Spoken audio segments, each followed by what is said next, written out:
Alors, la greffe de cornée va concerner environ 5% des patients porteurs de kératocone. Ce chiffre, il est variable en fonction de l'âge de découverte du kératocone, en fonction de la sévérité du kératocone, et aujourd'hui, on insiste sur le dépistage de ce kératocone, d'où l'importance de sensibiliser les ophtalmologistes qui le sont, sensibiliser la population, sensibiliser également la fratrie, sensibiliser la famille. Et plus on dépiste tôt, comme souvent en médecine, plus on va prendre en charge précocement et moins on aura recours à des chirurgies lourdes comme la greffe de cornée.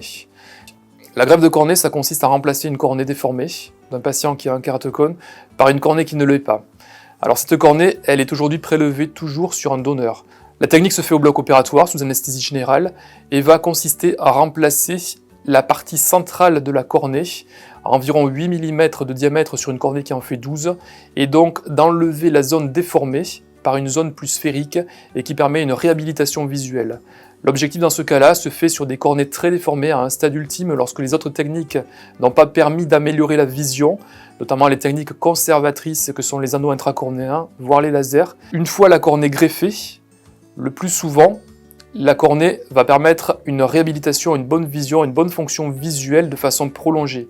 Ça va nécessiter un traitement somme toute anti-rejet. Même si c'est un tissu, qu'il n'y a pas de vascularisation, on a somme toute un risque de rejet, d'autant plus que le patient peut avoir un terrain allergique inflammatoire. Dans ce cas-là, et systématiquement, nous donnons des collyres anti-rejet, qui sont des collyres corticoïdes sur une durée de 2 ans de traitement.